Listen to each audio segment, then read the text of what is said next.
മൂന്ന് ഘട്ടമായി നടക്കുന്ന ജമ്മു കാശ്മീർ ഇലക്ഷൻ 2 ഘട്ടം പൂർത്തിയായതിനു ശേഷം നടന്ന ഏറ്റവും പുതിയ താജ സർവേയാണിത്. വിവിധ ജില്ലകളിൽ വിവിധ പാർട്ടികൾക്ക് കിട്ടാവുന്ന സീറ്റുകളാണ് പറയുന്നത്. ആദ്യത്തെ ജില്ല കുപ്വാരയാണ്. കുപ്വാരയിൽ 6 സീറ്റുകളാണുള്ളത്. 6 സീറ്റിൽ 5 സീറ്റും നേടുക കോൺഗ്രസ് NC സഖ്യമാണ്. PDPക്കോ BJPക്കോ സീറ്റുകൾ നേടാൻ സാധ്യതയില്ല. ഒരു സീറ്റ് മറ്റുള്ളവരും നേടും. അടുത്തത് ബാരാമുള്ളയാണ്. ബാരാമുള്ളയിൽ 7 സീറ്റുകളാണുള്ളത്. 7 സീറ്റിൽ 4 സീറ്റ് കോൺഗ്രസ് NC സഖ്യവും 1 സീറ്റ് PDPയും 2 സീറ്റ് മറ്റു കക്ഷികളുമാണ് നേടുക. BJPക്ക് സീറ്റുകൾ നേടാൻ സാധ്യതയില്ല. അടുത്തത് ബന്ദിപ്പോരയാണ്. ബന്ദിപ്പോരയിൽ 3 സീറ്റുകളാണുള്ളത്. 3 സീറ്റിൽ 3ഉം നേടുക കോൺഗ്രസ് NC സഖ്യമാണ്. PDPക്കോ BJPക്കോ മറ്റുള്ളവർക്കോ സീറ്റുകൾ നേടാൻ സാധ്യതയില്ല. അടുത്തത് ഗന്ദർബാലാണ്. ഗന്ദർബാലിൽ 2 സീറ്റുകളാണുള്ളത്. 2ൽ 2ഉം നേടുക കോൺഗ്രസ് NC സഖ്യമാണ്. അവിടെയും PDPക്കോ BJPക്കോ മറ്റുള്ളവർക്കോ സീറ്റുകൾ നേടാൻ സാധ്യതയില്ല.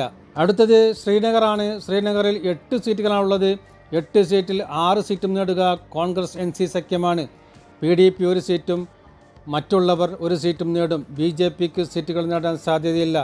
അടുത്തത് ദോഡയാണ്. ദോഡയിൽ 3 സീറ്റുകളാണുള്ളത്. 3 സീറ്റിൽ 2 സീറ്റ് കോൺഗ്രസ് NC സഖ്യവും 1 സീറ്റ് BJPയും നേടും. PDPക്കോ മറ്റുള്ളവർക്കോ സീറ്റുകൾ നേടാൻ സാധ്യതയില്ല. അടുത്തത് ഉധംപൂരാണ്. ഉധംപൂരിൽ 4 സീറ്റുകളാണുള്ളത്. 4 സീറ്റിൽ NC കോൺഗ്രസ് സഖ്യം 2 സീറ്റും BJP 2 സീറ്റും നേടും. PDPക്കോ മറ്റുള്ളവർക്കോ സീറ്റുകൾ നേടാൻ സാധ്യതയില്ല. അടുത്തത് കത്വയാണ്. കത്വയിൽ 6 സീറ്റുകളാണുള്ളത്. 6 സീറ്റിൽ 4 സീറ്റ് കോൺഗ്രസ് NC സഖ്യവും 2 സീറ്റ് BJPയും നേടും. PDPക്കോ മറ്റു കക്ഷികൾക്കോ സീറ്റുകൾ നേടാൻ സാധ്യതയില്ല. അടുത്തത് സാംബയാണ്. സാംബയിൽ 3 സീറ്റുകളാണുള്ളത്. 3 സീറ്റിൽ 2 സീറ്റ് കോൺഗ്രസ് NC സഖ്യവും 1 സീറ്റ് BJPയും നേടും. PDPക്കോ മറ്റു കക്ഷികൾക്കോ സീറ്റുകൾ നേടാൻ സാധ്യതയില്ല. അടുത്തത് ജമ്മു ആണ്. ജമ്മുവിൽ 11 സീറ്റുകളുണ്ട്. 11 സീറ്റിൽ 4 സീറ്റ് കോൺഗ്രസ് NC സഖ്യവും 6 സീറ്റ് BJPയും 1 സീറ്റ് മറ്റു കക്ഷികളുമാണ് നേടുക. PDPക്ക് അവിടെ സീറ്റുകൾ നേടാൻ സാധ്യതയില്ല. അടുത്തത് രജൗരിയാണ്. രജൗരിയിൽ 5 സീറ്റുകളാണുള്ളത്. 5ൽ 4 സീറ്റ് കോൺഗ്രസ് NC സഖ്യവും 1 സീറ്റ് BJPയുമാണ് നേടുക. PDPക്കോ മറ്റു കക്ഷികൾക്കോ അവിടെ സീറ്റുകൾ നേടാൻ സാധ്യതയില്ല. അടുത്തത് പുഞ്ചാണ്. പുഞ്ച് ജില്ലയിൽ 3 സീറ്റുകളാണുള്ളത്. 3 സീറ്റിൽ 2 സീറ്റ് NC കോൺഗ്രസ് സഖ്യവും 1 സീറ്റ് PDPയും നേടും.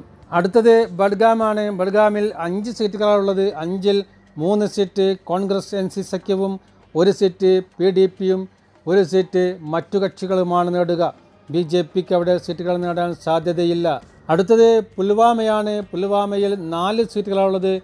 4ൽ 3 സീറ്റ് കോൺഗ്രസ് NC സഖ്യവും 1 സീറ്റ് PDPയുമാണ് നേടുക. BJPക്കോ മറ്റു കക്ഷികൾക്കോ അവിടെ സീറ്റുകൾ നേടാൻ സാധ്യതയില്ല.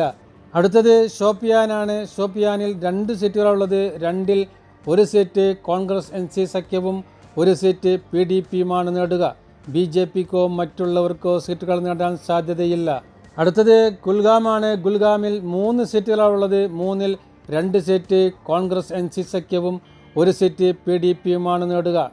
BJPക്കോ മറ്റു കക്ഷികൾക്കോ സീറ്റുകൾ നേടാൻ സാധ്യതയില്ല. അടുത്തത് അനന്ത്നാഗാണ്. അനന്ത്നാഗിൽ 7 സീറ്റുകളാണുള്ളത്.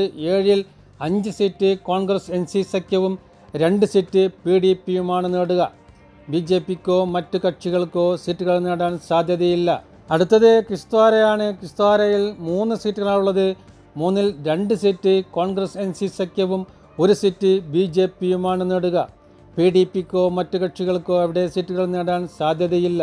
അടുത്തത് റാംബനാണ്. റാംബനിൽ 2 സീറ്റുകളാണുള്ളത്. 2ൽ 1 സീറ്റ് കോൺഗ്രസ് NC സഖ്യവും 1 സീറ്റ് BJPയുമാണ് നേടുക.